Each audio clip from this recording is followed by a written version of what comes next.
El gran motor del cambio es la tecnología. Alvin Toffler. Mi nombre es Juan José Almaraz y esto es Tecnología en la Educación, nuestro nuevo podcast. Hoy hablaremos sobre los medios de comunicación de masas, conocido también como el MCM.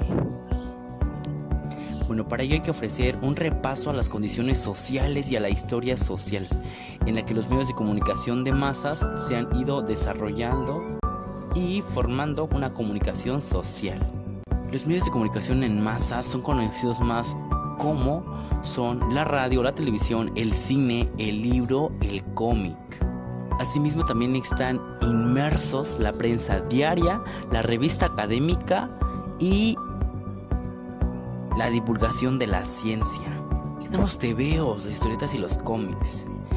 Bueno, el cómic es un tipo de literatura que se caracteriza por el uso principal de elementos gráficos, textos breves y distribución de contenidos en viñetas o recuadros. En un contexto, el cómic educativo puede ser utilizado como un recurso para que los estudiantes exploren su creatividad, relatando su proceso de aprendizaje. ¿Qué es una fotonovela? Bueno, la fotonovela es una narración desarrollada mediante la secuencia de unas fotografías. La historia es narrada y se puede contar de diversas maneras, como por ejemplo, como textos, como los cuentos, o mostrando imágenes en movimiento. Se puede hacer de diversas formas, ya que juega con los planos y la iluminación. Esta tiene tres componentes básicos, que son la maqueta, las viñetas y los bocadillos. La maqueta es la estructura o la plantilla que se utiliza para hacer la fotonovela. Las viñetas es donde se insertan las fotos que se seleccionan, y por último los bocadillos expresan el texto que se plantea en el guión. La fotonovela es un recurso muy icónico, un relato compuesto por varias fotografías acompañadas de un texto. Tenemos también la parte de radio y escuela, la emisora escolar. Bueno, un radio escolar nos permite trabajar cualquier tema o de cualquier asignatura de manera muy diferente, y al mismo tiempo mejora la comunicación tanto escrita como oral. Desarrolla también el manejo de nuevas tecnologías y fomenta el trabajo colaborativo, la creatividad o la expresión artística.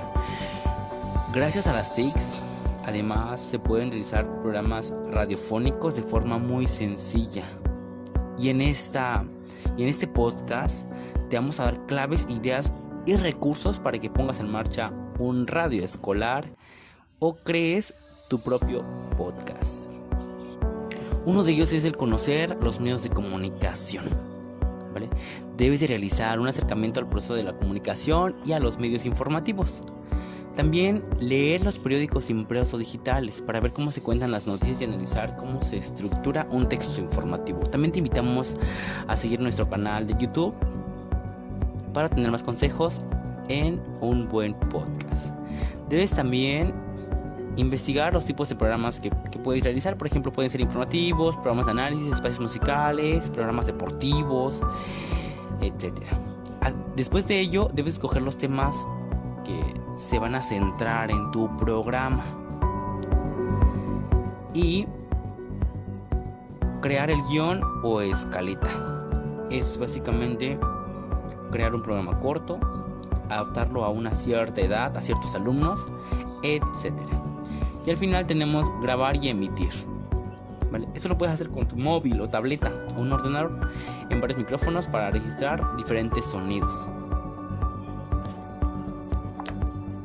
En nuestro podcast también tenemos la lectura crítica, que es un recurso que se utiliza mucho en el aula, diseñado con un material eminente, práctico, que pretende ayudar al profesor a conocer mejor las posibilidades de aplicación en el aula.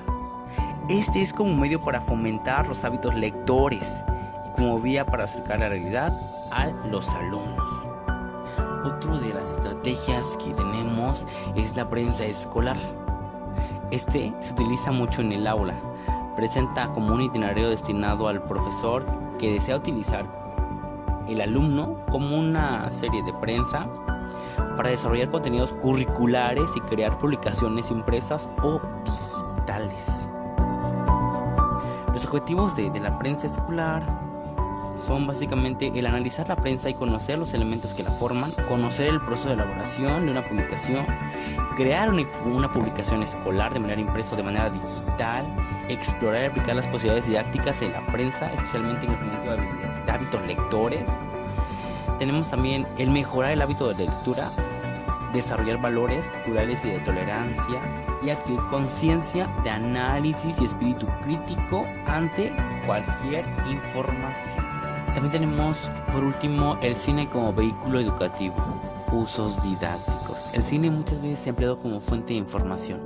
Permite adentrarse en el estudio de la sociedad, conocer culturas diferentes a la propia, conocer la interculturalidad básicamente. Se forman también visiones en un entorno o acontecimientos al pasado, al presente o al futuro. Nos permite también juzgar